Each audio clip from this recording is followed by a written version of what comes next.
Hello, everyone. Thank you for all being here and for the incredibly warm welcome. On behalf of the United States and the 150 other countries represented in this room, thank you for hosting the Global Entrepreneurship Summit here in Hyderabad, a city that is quickly emerging as the innovation hub of India. And thank you, Prime Minister Modi, for joining us here today, and for all that you are doing to build India as a thriving economy, a beacon of democracy, and a symbol of hope to the world. What you are achieving here is truly extraordinary. From your childhood selling tea to your election as India's Prime Minister, you've proven that transformational change is possible.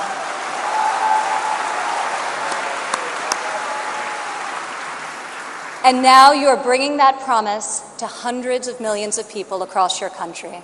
Thank you. To the people of India, I want to congratulate you as you celebrate the 70th anniversary of your independence. You are celebrating it as the world's largest democracies and one of the fastest growing economies on earth.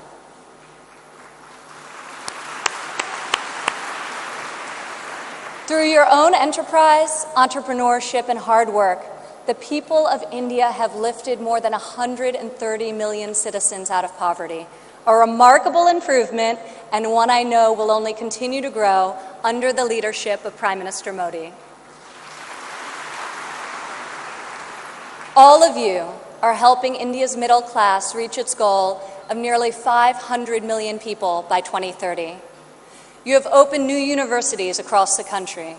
Your doctors and scientists are discovering medical cures and life-saving technologies. Your engineers and your architects have built modern wonders that grace your skies. And Indian spacecraft have traveled to the moon and to Mars.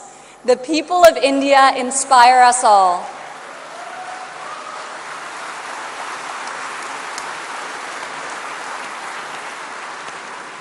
This is the first time India has hosted the Global Entrepreneurship Summit.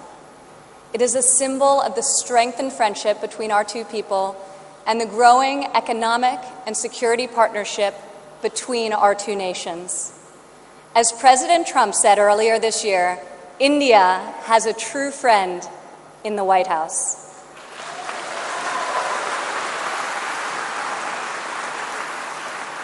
I would like to thank the State Department for co-hosting this incredible gathering. I would also like to thank Governor Narasimhan and all elected Indian officials who are here with us tonight for welcoming us to your beautiful country. Thank you. It's incredible to be in this ancient city brimming with transformative technology. Now, your tech centers may even outshine your world-famous biryani. Maybe. CEOs like Microsoft's Satya Nadella went to school right here in Hyderabad.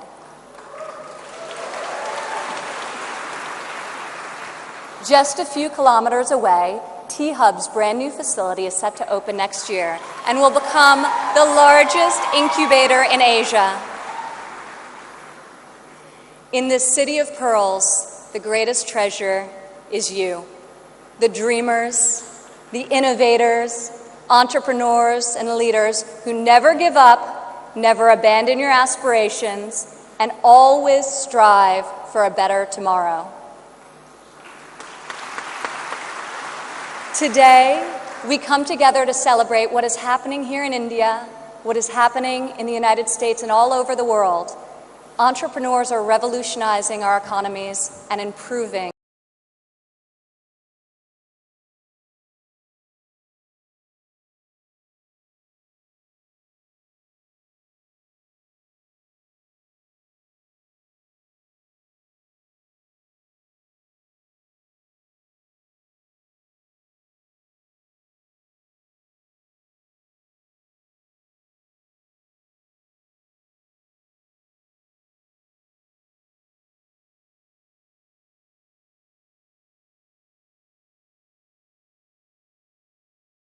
are too great. the rewards too small. But you are here today because you are not afraid to fail. You want to own your future.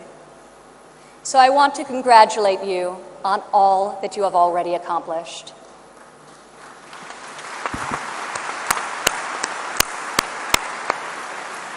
And I especially want to congratulate the women entrepreneurs here with us today.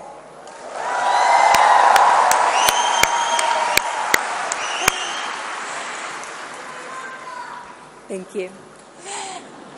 This year's summit is focused on a theme that is key to our future: women first, prosperity for all. I'm proud to say that for the first time ever, women make up the majority of the 1,500 entrepreneurs selected to attend this summit. I see all of you out there. Only when women are empowered to thrive will our families, our economies, and our societies reach their fullest potential. As a former entrepreneur, employer, and executive in a male-dominated industry, I've seen firsthand that all too often, women must do more than their male counterparts to prove themselves at work, while also disproportionately caring for their families at home. After my father's election, I saw an opportunity to leave my businesses for the privilege of serving our country and empowering all Americans to succeed.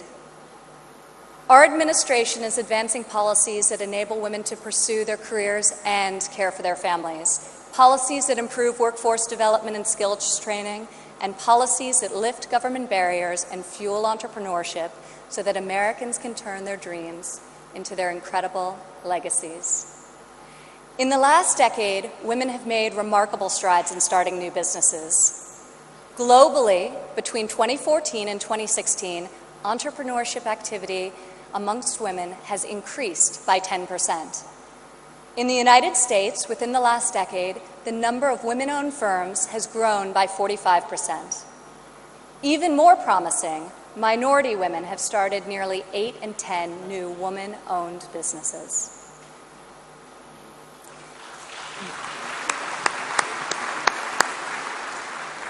Today, more than 11 million women in the United States own businesses. They employ nearly 9 million workers and generate over $1 trillion in revenue.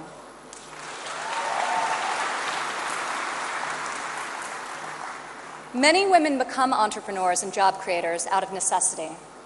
Some weren't given the flexibility they needed at work to care for their families. Others lacked professional sponsors or weren't given a fair shot at a promotion. Instead, women, like the many here today, are charting their own courses and achieving incredible feats. Fueling the growth of women-led businesses isn't simply good for society, it's good for our economy. One study estimates that closing the gender entrepreneurship gap worldwide could grow our global GDP by as much as 2%. The women in this room can lead the way in closing that gap and ushering in a new era of greater prosperity.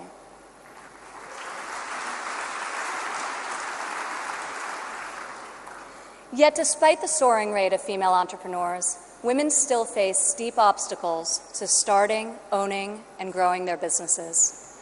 We must ensure women entrepreneurs have access to capital, access to networks and mentors, and access to equitable laws. In developing countries, 70% of women-owned small and medium-sized businesses are denied access to capital.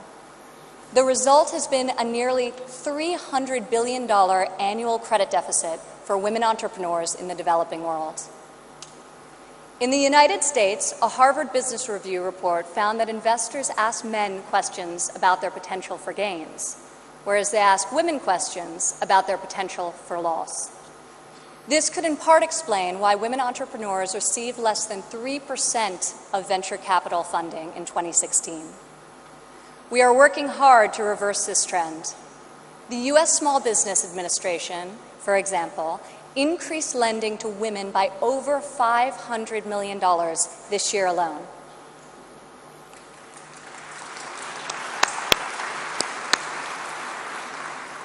When it comes to networks and mentorship, roughly half of women in the United States say they have difficulty finding a mentor.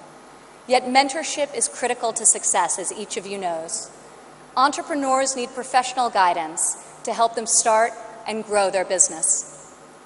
In the United States, we are fostering mentorship through programs such as SCORE, a nationwide initiative where successful men and women coach those who want to become their own CEOs.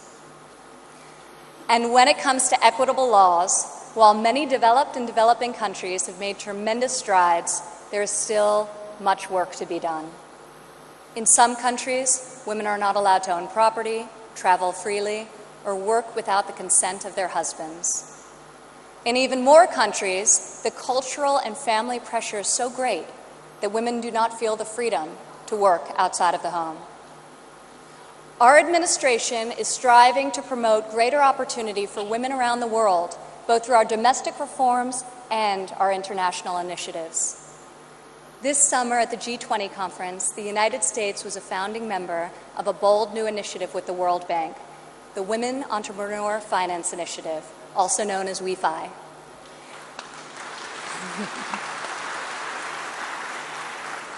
This facility provides access to capital, networks, and mentorship for women in developing countries. WEFI is the first facility to support women entrepreneurs at this scale, and we anticipate it will be able to leverage in excess of $1 billion in public and private financing. This facility also seeks to address the legal and regulatory barriers that limit opportunities for women entrepreneurs. In the last decade, USAID has promoted women's entrepreneurship through a number of programs, including providing microfinance loans to women in Afghanistan and bringing internet access to women in Nigeria and Kenya. USAID Administrator Mark Green is here with us today. Where are you, Mark? Thank you, Mark. I want to thank Mark and the entire U.S. delegation for their tireless work to improve the lives of millions, both domestically and abroad.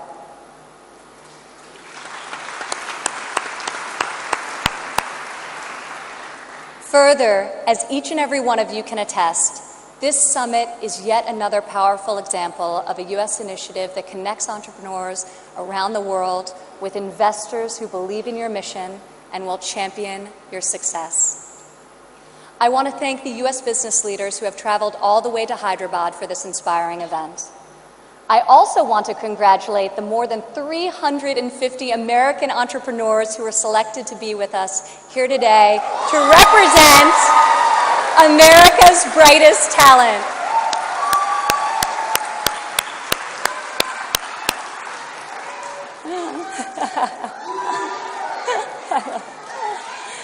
I think I found your section. Thank you. At home, our administration is committed to empowering women entrepreneurs through domestic reforms.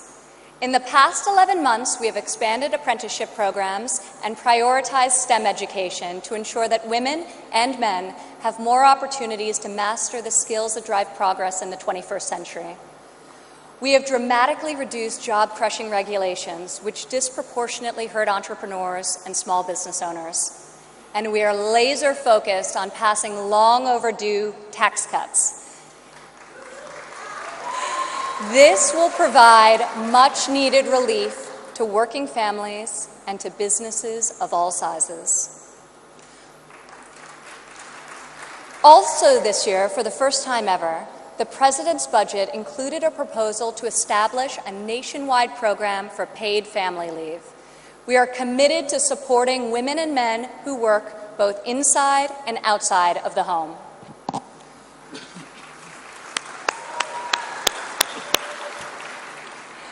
When women work, it creates a unique multiplier effect. Women are more likely than men to hire other women, to give them access to capital, mentorship, and networks. Women are also more likely to reinvest their income back into their families and their communities. Here in India, I want to applaud Prime Minister Modi for his firm belief that the progress of humanity is incomplete without the empowerment of women.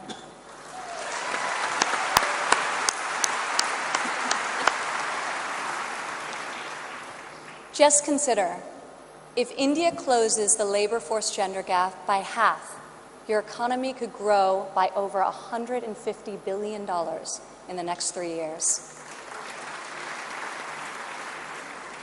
As we kick off this 3-day summit, I encourage everyone here to come together, learn from each other, and find new ways to lift barriers in our society so that women are free to innovate, empowered to succeed, and able to leave our children a brighter future.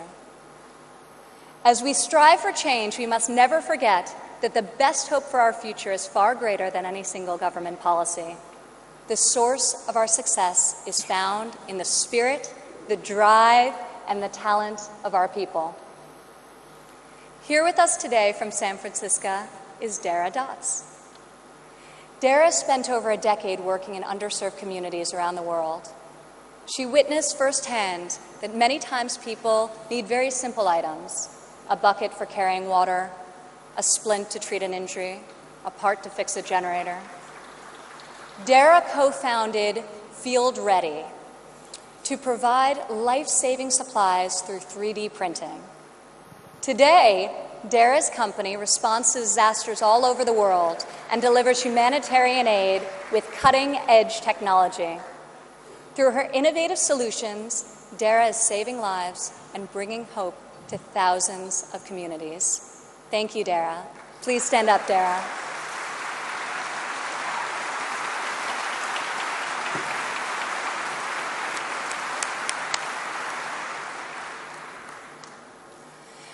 Rajlakshmi Bhartakar joins us from Bangalore, India.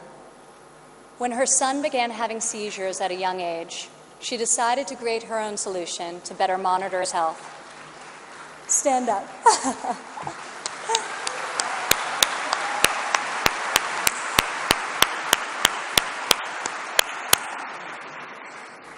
She invented a smart glove that predicts, manages, and detects different diseases and disorders using artificial intelligence. Now her company, Terra Blue, aims to make specialty healthcare accessible in even the most remote places in India. Rajlakshmi, your courage and determination is truly remarkable. Congratulations. Thank you.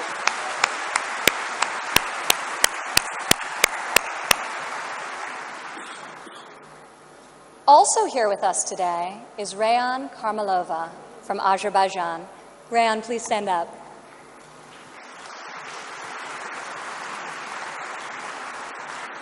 You all won't believe this, but Rayan is just 15 years old. But that has not stopped her from founding a company that harvests energy from rainwater. Rayan has a powerful motto: light up one house at a time. Rayan, each home you light up is illuminating the world. We are inspired by your brilliance and your hard work. Thank you.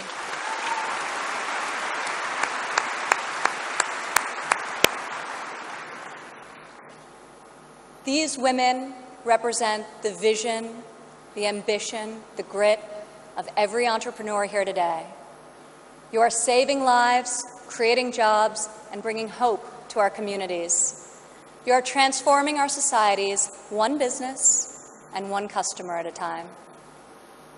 You prove to the world that we have the power to rise above the challenges of our day and to pioneer new pathways forward and to leave our mark on this moment in history. Just think about how much better the world would be if all of us, men and women, are empowered to dream big, aim high, and work together towards a more just and prosperous future. A future where mothers and fathers can work hard to build a better life for their families, where boys and girls can go to school, discover their talents, and pursue their ambitions, and where people of all nations can live and work together in dignity and in peace. This is the future we can, will, and must build together. And this is the promise of the visionaries gathered in this room today. Thank you.